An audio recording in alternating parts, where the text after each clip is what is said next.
Welcome back to the Happy Saver podcast. I'm Ruth, the personal finance blogger right here in Aotearoa. And in this podcast, I chat with a diverse bunch of people, I learn their story, and then I condense it down into an essay so that you can hear helpful, relatable stories from Kiwis who are sharing their experiences, their tips, and their point of view on personal finance here in New Zealand. So let's crack on. I chatted with Isobel and Sam, which are not their real names, by the way, for almost 3 hours on a sunny Sunday afternoon in November. I was at home in central Otago and they were at home in the upper North Island. Now, as with all of these interviews, straight out of the gate, we were into the nuts and bolts of the financial lives of this 56 and 57-year-old deeply in love couple who are parents to 3 adult tamariki. Now, 2 of them have already left the nest, one is teetering on the edge and about to spread their wings.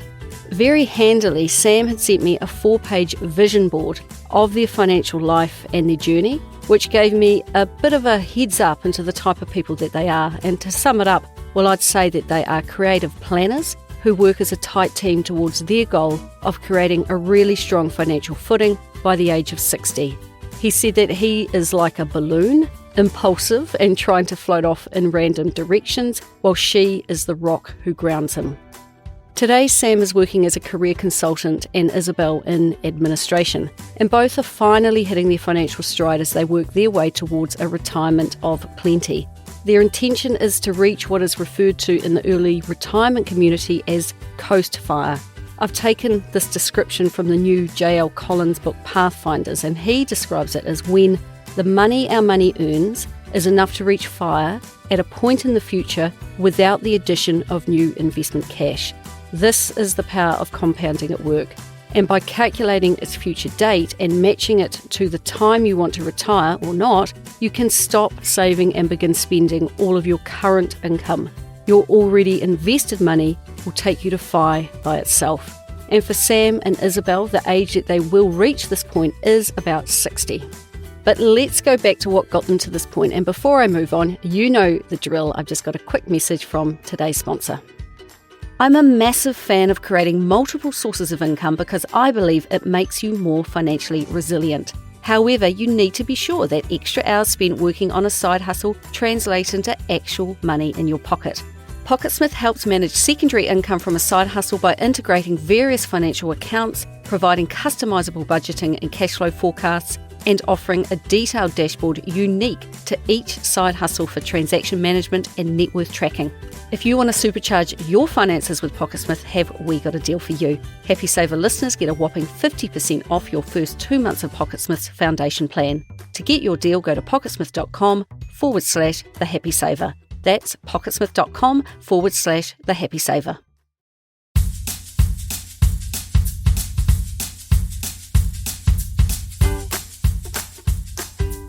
Now, page 1 of Sam's vision board was called Oblivious in the Land of Plenty. And what they mean by this is that they both say they had a middle-class upbringing, relatively oblivious to what they had and what life cost, growing up in different towns in the middle of the North Island.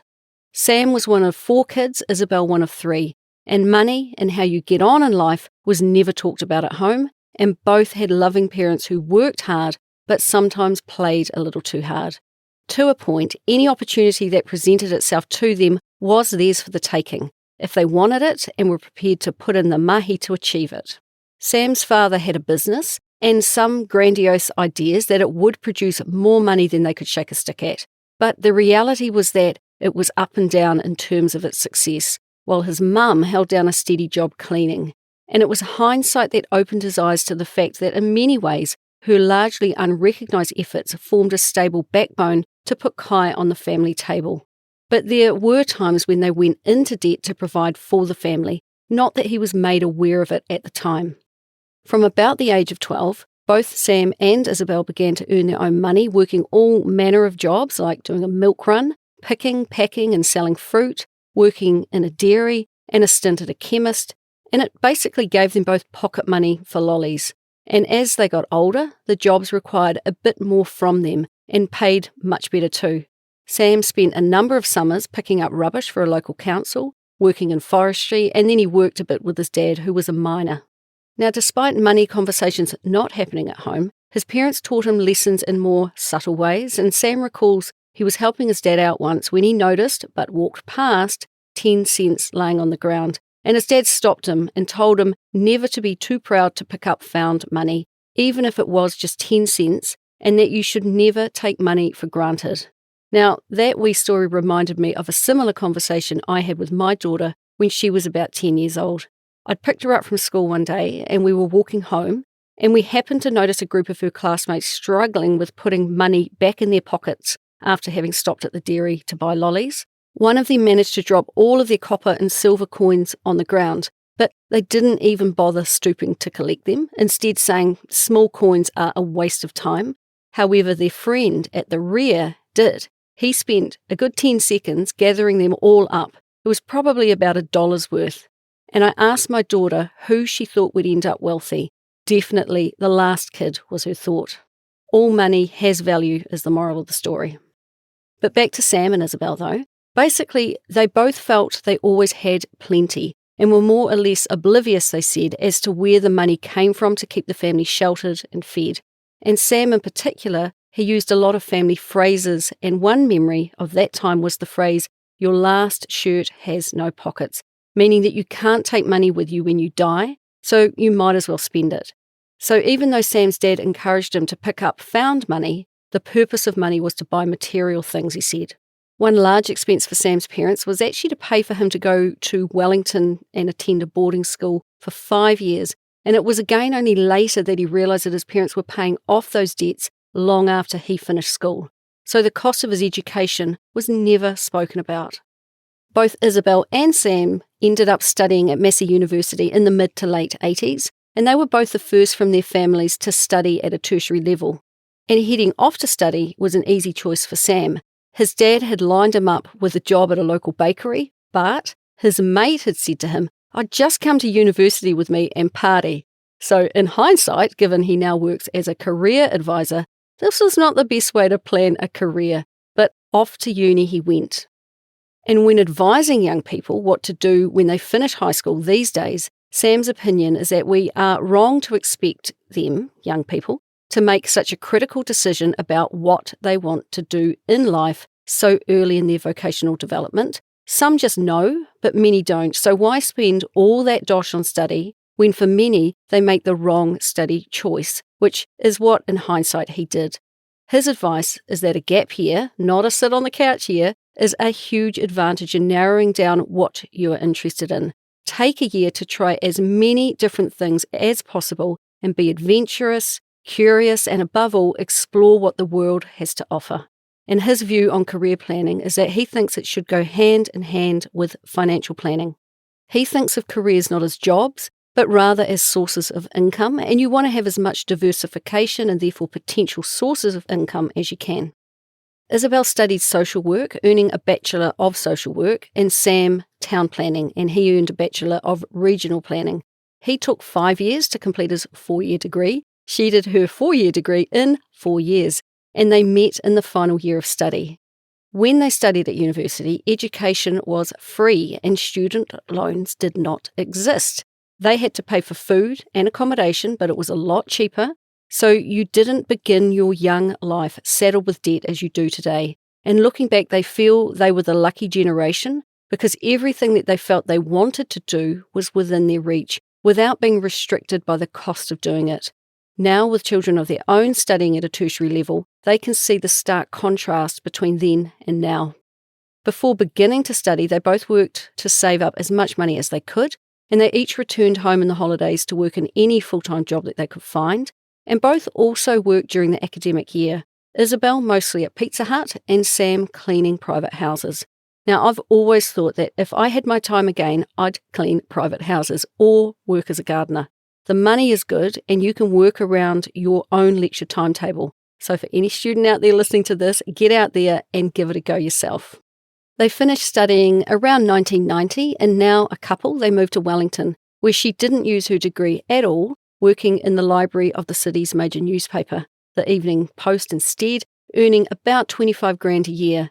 And he worked, he said, as a relatively average town planner for the city council, earning about $38,000 a year.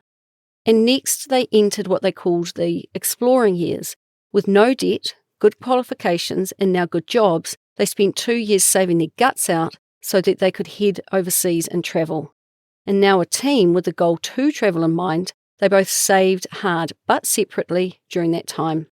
Now 2.5 years after they met and a mere week into their international travels, they found that having separate money was a real pain in the butt to manage while on the go. So they combined their money, and it's been that way ever since.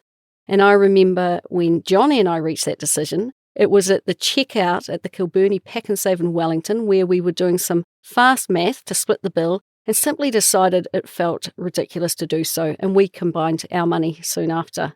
So I asked these two to tell me more about getting over the hurdle of combining finances, because it seems to be a bit of a big deal for many, particularly if they've come together later in life.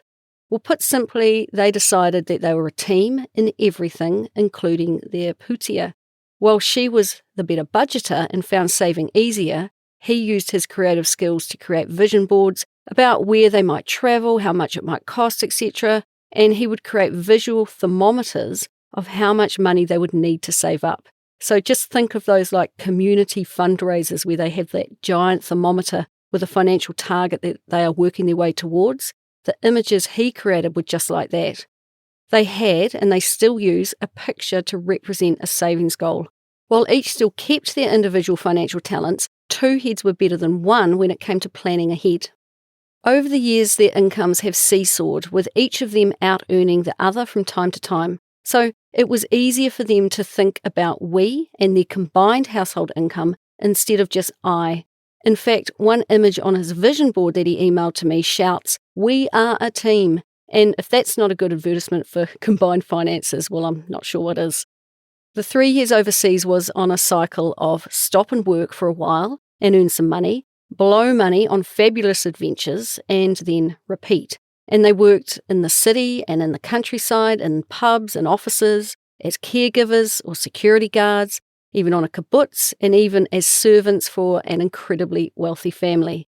And managing money became a team sport as they developed their money muscle and paying attention to their money. But it was always for these short-term goals, with no money ever being set aside for the future. When they had returned to Aotearoa and when Isobel became a stay-at-home parent, which Sam admits gave him the luxury of focusing on his career, managing the money fell to her, and the conversations between the two of them were just around broad money topics as things cropped up. And this carried on for years this way, and they gently made headway with their money, always having enough money coming in to cover bills going out and pay their mortgage. But in 2019, just before COVID-19 hit, Sam lost his job. Now, reading The Barefoot Investor around this time, it gave them a nudge to refocus on their money. And there's nothing like the imminent loss of a paycheck to make you stop cruising with your pusia and just sit up and take a bit more notice instead. They knew they had to be really certain about how much they were spending, and they began to really focus on it, really cutting out all unnecessary expenses to preserve some cash and sitting down weekly to discuss their money. And fortunately, he received a redundancy payout and he got another job very quickly, which averted disaster. But they'd had a wake-up call. And from that point on, they have had a weekly sit-down, usually on a Sunday, when they take a moment to go over the family finances, looking at who spent what bills are coming up, and how much they are saving and investing. Now, this is a key ingredient in their success, and I've noted that couples who are more financially successful will always commit to regular financial check-ins. This job loss also coincided with Sam wanting to learn a new skill and master Excel spreadsheeting. Such fun, for which he needed a subject matter. Well, money was an easy choice, and the two of them combined their interests and varied financial skills in a regular kōrero about their putia. Isobel had always been writing down what they earned and spent, and when he came on board with his newfound Excel skills and fancy spreadsheeting, which he now refers to as a thing of beauty, well, it elevated it to the next level. We talked about budgeting and how they do it, because everyone is different.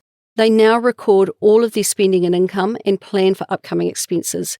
They track their net worth. They have set up a Barefoot Investor type plan with buckets. Income goes into their daily expenses account and it is distributed out to other accounts. which they call their smile and fire extinguisher accounts. They know the maximum amount that each bucket needs, and then any extra is diverted off to continue to top up their emergency fund and KiwiSaver accounts, and to a lesser degree, their riskier investment, Bitcoin, which I'll come to shortly. They also save up for specific one-off events such as a bathroom upgrade, and when they have the cash saved up, then they do the work. They also specifically budget some money to help their kids, 2 of whom are studying and 1 who will study soon enough, and this money might also be spent on things like flights home for the kids. But once again, because I'm the world's worst interviewer, I've jumped ahead, so let's go back a little. After 3 fantastic years of seeing as many countries as possible, they came home to New Zealand, and they were aged 28 and 29. For every adventure, he had drawn a plan and created a vision board, and they achieved it every time.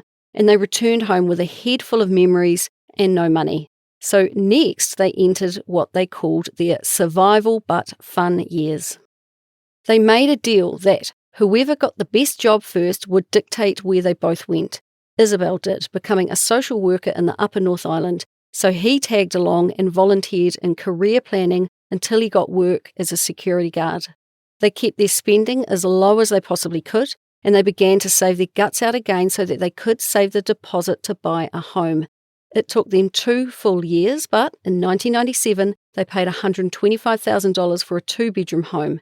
And it was after they had settled in that he was actually to receive a $30,000 inheritance from the death of a family member, and they dropped the entire amount on their mortgage, reducing what they owed. They had their first child in that home before selling it in 2001. And they decided to rent until they could plan their next move. And during this time, they had a second child. And also, they actually went to visit a financial planner and ask a few questions about how to build wealth. They had their house deposit in the bank, money coming in from his job, and they wanted to know what to do with it. This visit to a financial planner was in part due to a conversation that they'd had with an Australian guy who they met in London, who had decided that he planned to invest all his income in the share market, never buy a house, but instead use the returns on his investments to pay his rent. And it made a lot of sense to them, and the financial advisor didn't deter them either. It was a workable plan. But the fact that the house they rented was damp and their second child had developed asthma because of it, well, they decided that they missed the security of being in their own home, and they decided to buy a home again instead, meaning no share market investments for them. Prior to purchasing, they met with a second financial advisor who told them to stretch themselves financially and spend more on a house, but put down roots and live in it for as long as they could. Well, they did that, paying $271,000 in 2004 for the home that they remain living in today. Their mortgage was $163,000, which they increased up to $225,000 so that they could do some repairs and upgrades. Now, a fun fact was that the house they paid $271,000 for had been bought by the previous owner just 18 months prior for $190,000. So it increased in value $81,000 in that short space of time. It seems that not much appears to have changed in the housing market. At the same time that they purchased what they called the most expensive house, they also bought a second-hand car, and they kept that for 16 years. More recently, they have upgraded their car again, and they're feeling pretty flash in their new-to-them 2005 Toyota. Cars are just not their thing, they said, and I'm happy to hear that because they can be absolute money pits if you let them. Soon after moving into their new home, they completed their whānau with their third child. The financial advisor they met had also pointed out a couple of other things that they should really consider. One was to set up education funds for their children, and the other was to start saving for retirement. Retirement? No chance. It was just too far away to think about, Isobel said. Ultimately, they didn't do either because they were now in the mad years of life with 3 little kids, a mortgage, and a single wage from Sam's career consultancy role, with occasional part-time income from Isobel's administration work coming into the bank account. They simply didn't have any spare cash, she said, but when she thinks back now, she could have spared some, and she should have siphoned off some money each week, even if it was only $10 to put towards those 2 important things.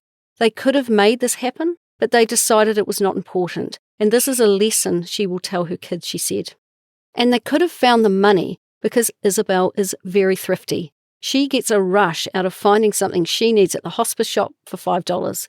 And Sam's not paid for a haircut in 25 years, opting to shave his head instead. They lived within their means, something they think they were hardwired to do, and in hindsight, they could have used their heads to direct a little to savings.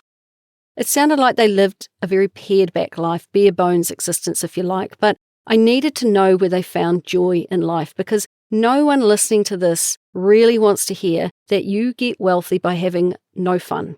Well, fear not, they told me that they have plenty of fun and they always have, but their fun doesn't ever cost much and it never has. A case in point was that a few hours before our kōrero, they'd actually just returned home from 2 nights camping. The total cost of their entire weekend was about $150 and they'd had a fantastic time. Sure, they said you do need the gear for that, but they've acquired it over many years, and once you have it, you have it. Nights out, they do happen, but they are a luxury, and they really look forward to and enjoy them. And it might not be what a cafe owner wants to hear, but a nice loaf of bread and a lovely coffee at home mean more to them than a $25 lunch out. And what brings them more joy is the routine of getting up early at about 5:30 a.m. and heading out the door for a walk in nature together. That is their time together, and it's exercise that they can do for free. And it's kind of lost on them why you would pay money to go to a gym when you can get your full quota of exercise in or around your own home. In 2018, Anna's life progressed, and they continued the grind of paying off their mortgage and paying off their credit card in full each month. They just started to get really sick of debt. So they hatched a plan to try to hammer out the mortgage and get it paid off completely. So, as I've already mentioned, because they had this goal in place, when he was made redundant in 2019 and he got a $30,000 payout, well, they dropped it straight onto the mortgage. Now, this shows a couple with a plan. And if you don't have a plan for your money and a lump sum payment appears like that, well, you'll just fritter it away until it's gone. And I've watched countless people do that. They spend more time buying things than buying their freedom, but not so for these two. Life ticked along towards this goal until it didn't. In 2021, Sam, who was aged 54 by this stage, he was diagnosed with non-Hodgkin's lymphoma, which is a type of cancer that forms in the lymph system. And boom, life stopped abruptly. And this health issue, it really put things into sharp focus for them both. And of course, throw into the mix a global pandemic, which actually turned into a bit of a bonus, he said. Cancer was a lemon, but they made a lot of lemonade because he had a whole year to spend time with his wife. Plus, appointments that they had to travel to Auckland for meant that there was no traffic because people were staying home. And they also had a lot of luck that appointments managed to fall around lockdowns, and the experience was actually okay, he said.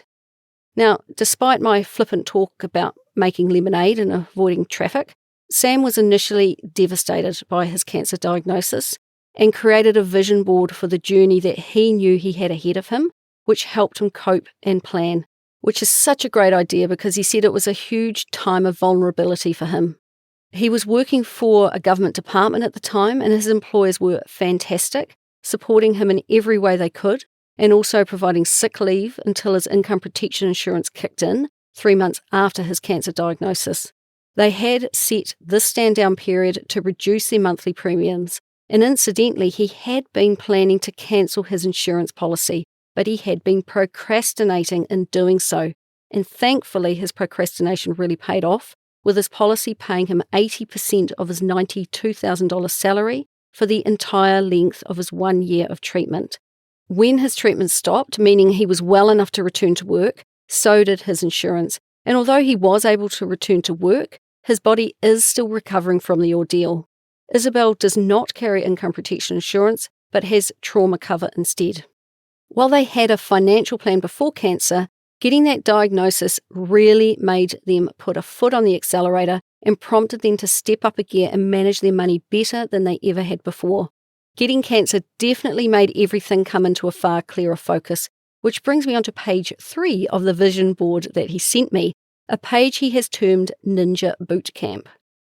Isobel in particular ran a very tight financial ship, particularly after the cancer diagnosis, focusing on aggressively paying off the debt, plus saving and investing. Maybe even a little too tight, she said, and it was reading Scott Pape's book, The Barefoot Investor, she said, that gave her the green light to loosen up and spend some money. Now, I mentioned they were investing. They might not have taken the advice of the financial advisor way back in the mid-2000s, but they didn't forget the conversation and had begun a few things. In November 2021, 24 long years after taking out their first mortgage, they withdrew some money from an investment, and more on that in a moment, and made their last mortgage payment, which was a huge weight lifted from them. Their home is now valued at $850,000, and today they have a combined gross income of $170,000 a year and can live on $50,000 a year after tax. So having no mortgage payments mean they have a lot of spare money that they can invest or save. They try to save and invest 50% of their take-home pay, and most weeks they are bang on that. Other weeks, the house might need a bit of DIY or something else pops up, but their goal is to invest at least $4,000 a month on top of their 8 to 10% KiwiSaver contributions. They also have a third source of income in addition to their jobs. They have a studio apartment within their home that they rent out for $320 a week. Plus, prior to cancer, Sam was also doing some paid freelance consulting work that he may yet return to. So they are doing a lot with their money these days, now that their mortgage is gone. They've been building up an emergency fund which has a current balance of $30,000, and their intention is to grow that up to $50,000. They keep this in the Heartland Bank savings account with a current interest rate of 5.2%. This would represent 1 full year of expenses, and I think that as a cancer survivor, these two fully appreciate the peace that having money in the bank can give you when you are in the midst of a crisis. They understand that the list of dramas that can come your way is never ceasing, and it pays to be prepared. Each of them signed up to KiwiSaver a number of years ago, and as the children grew up and began to leave home or be better able to look after themselves, Isobel returned to work in an administrator role and began to play catch-up with her KiwiSaver after all those years of being a stay-at-home mum and not making high voluntary contributions herself. Her KiwiSaver is with Simplicity in a growth fund, and she had a balance when we spoke of $93,000. Now, I had thought her balance was quite high given the length of time that she spent out of the workforce. Just 1 year ago, her balance was at $48,000, but they decided to really stash some cash and build up the balance as quickly as they could, and they have successfully managed to do that.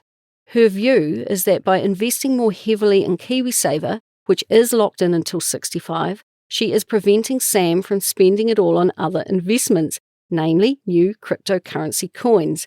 In fact, his one regret is that when he received his $30,000 redundancy, that he didn't buy one particular coin which was valued at 3 cents and has since risen to $3.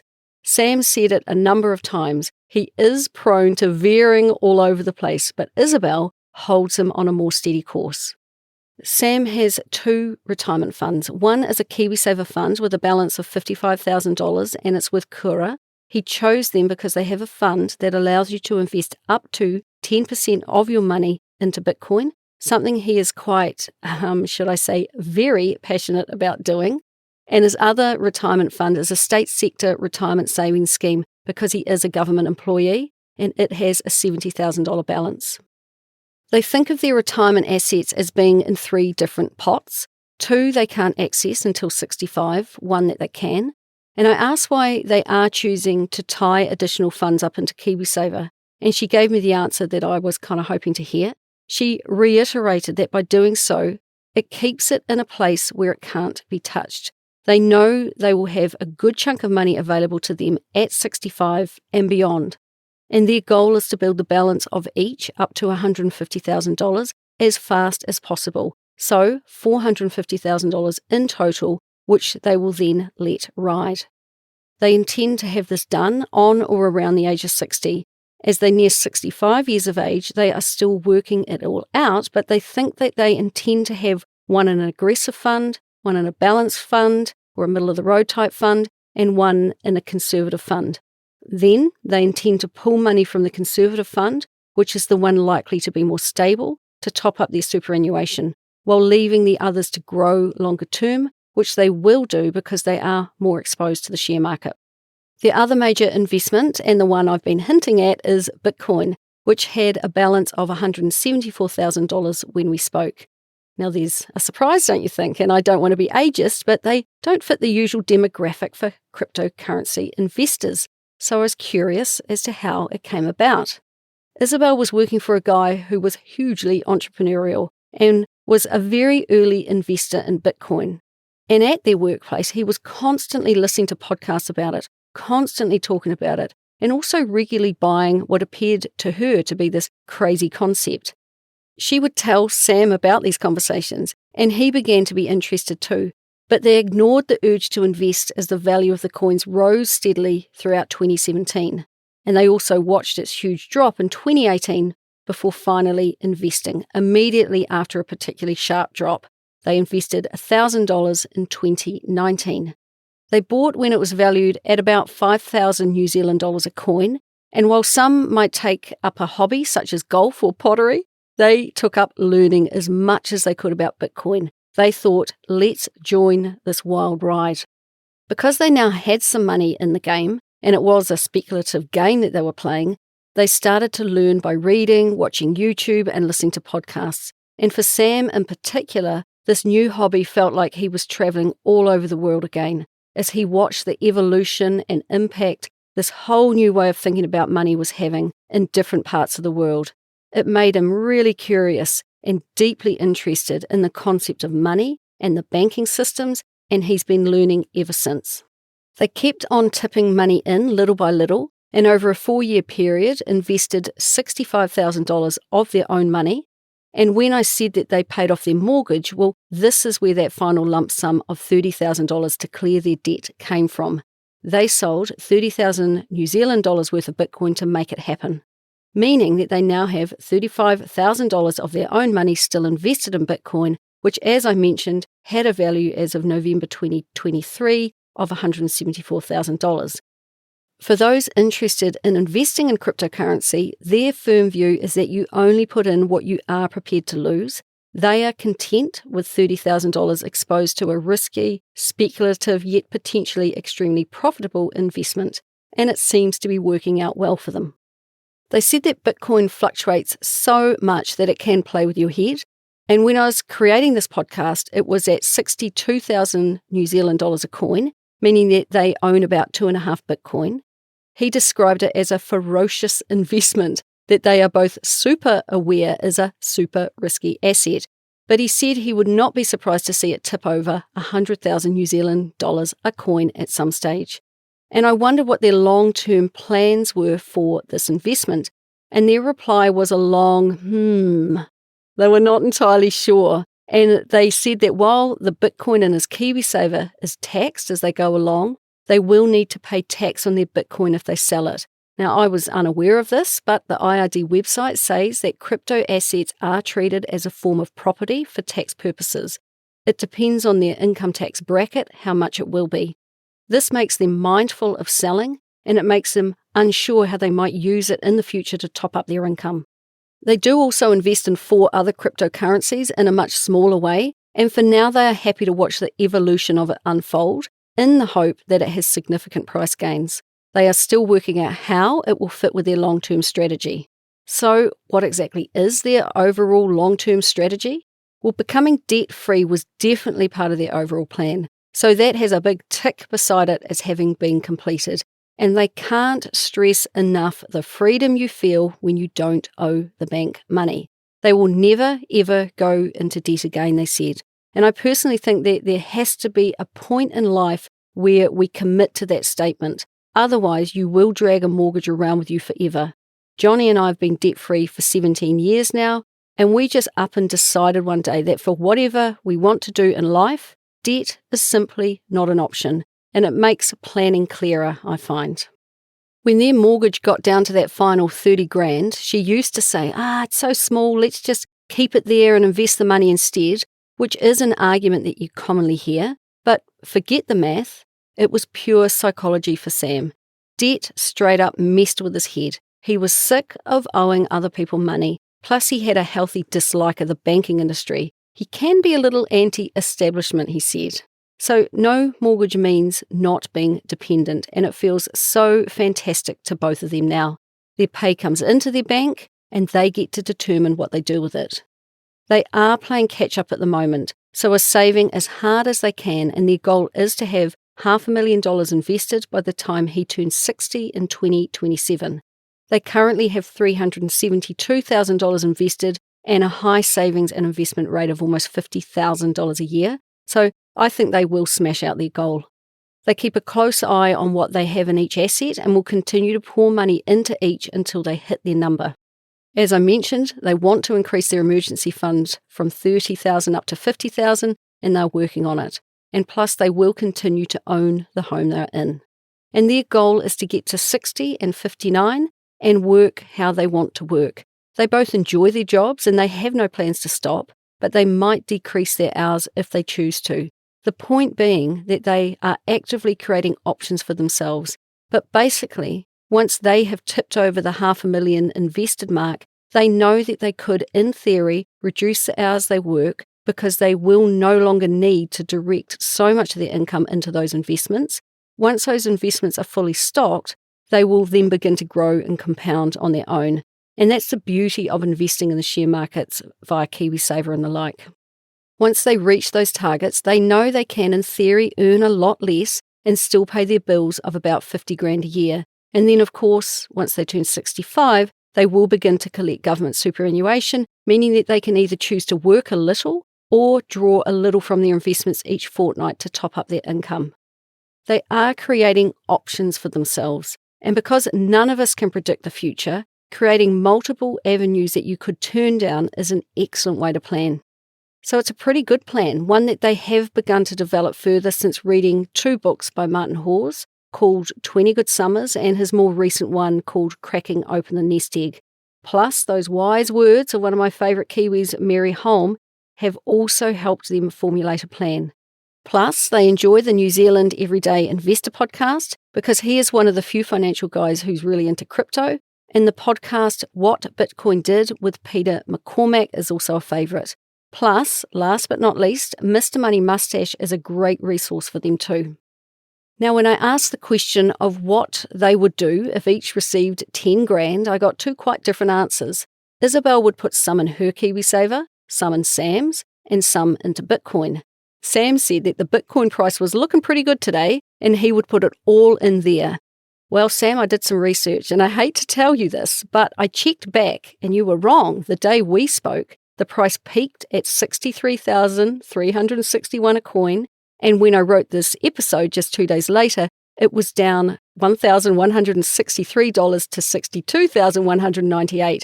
So in hindsight, you should have purchased 3 days before we spoke, when the price was $60,935. Overall, though, for 2023, it does appear to be climbing. What's the point of me saying all that? Man, that Bitcoin price is volatile. You two sure have chosen a wild ride indeed with this type of investment, and good luck is all that I can say, and I can see why you find it so entertaining. What about their biggest financial triumph? Is there something they think they have done particularly well? Each thinks that it is how they've created a diversified investment portfolio and grown their net worth to $1,272,000. They have done this because they own their own house, and that house generates a weekly income. They have 3 pots of money for retirement, plus another asset in the form of crypto, and they have cash in the bank for a rainy day, and they have a good household income that covers their daily spending and leaves plenty to invest. As a careers person, he thinks there is value in finding multiple sources of income, and I agree. But one of their greater triumphs, and one they probably didn't expect, was that they have no financial stress. He could lose his job tomorrow, as he has once before, and he knows they would be fine, or if either hated their job, they could leave. That fills up the happiness bucket, Sam said, and he said that living the way they do and moving towards financial freedom has become a hobby and a way of living that they both love. He said he's become a happy saver, and I quite like that. They feel that all of a sudden they have gained some traction with their money. And what about their biggest money flop? That's Bitcoin, in a way, they said. At one point, they invested a lump sum of $10,000 US, and sorry to switch currency on you for a moment, and I hope you can keep up. The narrative online was that it was going to rise to $100,000 a coin, and they bought it when it was at $56,000, more or less at its all-time peak of $64,000 a coin, but then it plummeted down to $16,000 a coin US over time, and it never regained that peak. What they learned was to ladder in and ladder out, by which they mean to invest or sell smaller amounts over a period of time. Cryptocurrency is brutal, he said, but at the end of the day, others buy a $30,000 vehicle, which is only ever going to go down in value, so although they got stung at the time, overall they're happy. Now, as I near the end, I wanted to quickly ask them about their tamariki, who range in ages between 19 and 23. As a family, they have often talked about their finances, but their kids just don't want to know about it. And when their dad starts in on Bitcoin, well, that is the fastest way to clear a room, he said. Mention Bitcoin and people tend to run a mile, and I bet they never thought that their father would become a bit of a crypto bro. As parents, they would love to have more conversations about putia, and they just have to hope that their kids might want to hear it one day. Now, I think they've left their run a little bit late. Conversations and education, they need to start at home when children are really, really young, but it's still never too late, in my opinion. And I think that in a situation like this, now that their kids are actually adults themselves, you just have to lead by example, be good managers of your own money, and be open about what you're doing. Much like they ignored the advice of the financial advisor all those years ago, well, they didn't forget what she said. They just took a while to apply the advice to their own situation, and that may well be the case for their children. They bought each child the Barefoot Investor book in the hope of grabbing their attention, and they will always be supportive of and available to their children whenever their help is asked for. But for now, they are sitting back and watching their adult children navigating life as these two once navigated their own as they left home. In his career advisory work, Sam readily mentions good money management when it feels appropriate, particularly for those transitioning from one career to another, and especially if it's against their will to change. He advises them to have an emergency fund set up to cover gaps in employment, and he has noted that for those who don't have an emergency fund, sooner or later they will hit a period of immense stress. So he does share resources and send links and articles during career planning sessions with his clients. So I'm nearing the end, and before I wrap up, I just have another quick message from today's sponsor. If your finances are holding you back from living the life you want, try Pocketsmith out. They've got the tools to help you make money management easier, and have we got a deal for you? Happy Saver listeners get a whopping 50% off your first 2 months of Pocketsmith's foundation plan. To get your deal, go to pocketsmith.com/thehappysaver. That's pocketsmith.com/thehappysaver. First up, I just wanted to thank both Isobel and Sam for their time. I enjoyed the chat, and apart from the crypto aspect, which I was still delighted to hear about, I saw a lot of similarities between them and Johnny and I. Despite playing the roulette wheel that is crypto, in the hope of making the big bucks, their goal is not to be rich as such, but to build their version of enough. And I thought I'd finish out this episode by drawing on the notes from the last page of their vision board, which they called Learnings from Lucky Us. They have worked out that they don't need a lot of money to be happy. About $50,000 a year is enough. They keep an eye on how much they earn and spend, so their intention is actually not to accumulate more money in investments than they will actually need. I pointed out to them both that they will get a lot of enjoyment by reading the book Die with Zero by Bill Perkins, as this is exactly what he writes about. Don't spend your time at work making money that you are never going to spend. Work out how much is enough. Vision boards and mapping out their plans in a visual way has been a really useful tool for slightly dyslexic but goal-orientated Sam. And more recently, in their 50s, they have created some that focus specifically on money, because by doing so, they know that they can continue to have adventures well into the future. In saying that, though, they both try to live life like each day is their last one. After all, money has little worth if you don't have your health and your good relationships. It's particularly fortunate that their simple way of living and getting out and enjoying nature is pretty much free. Having spent their younger years studying, travelling, and then getting busy with children and life, preserving putia for their future was not really top of mind, but it is now. And as lifelong learners, learning how to rock a good spreadsheet has definitely helped steer this team of two in the right direction. Because they are so disciplined, hitting their 50% savings and investing target each month will absolutely see them hit their goals. Although as a team they are disciplined, Sam's downfall is that he is still very impulsive, but that's why they make a good team. Isobel gives him an inch, but stops him taking a mile, thus ruining their plans. And a big part of staying healthy is constantly feeding their brains with more learning, and that is what crypto has offered Sam in particular, a chance to try something new which has conveniently helped diversify their investments. These multiple sources of income will set them up well as they near retirement, and heck, I agree with them both that in this instance, a little bit of crypto is quite okay. It's working for them, which has made a nice change from all the others I've met that it hasn't worked for. Their final point is that neither are trying to become rich. Not that that's a bad thing, they are simply trying to simplify their lives, which just happens to save money, while creating enough assets to supply them with enough money to achieve their main goal. And they told me that of all the things they are aiming for, they have one huge goal. All they want is each other and time. And I told you they were in love. What a cute couple. So that's all from me this week. If you want to get in touch, you know you can find me at thehappysaver.com. Also, I'm beginning to plan out future episodes, so if you think you have a story that will encourage and help others, drop me an email telling me a little about yourself. I'm always looking for a wide range of people to interview, whether young or old, as long as you have a positive story to tell with tips and tricks that will help others. I would love to kōrero. And please, you know it, do share this podcast and my blog, The Happy Saver, with your friends. If money is an awkward topic in your friend group, this podcast is a good way to break the ice and begin a conversation, because ultimately I would love it if you would talk more about money with your own friends and whānau and help me continue to help others be better with money. So until next time, happy saving.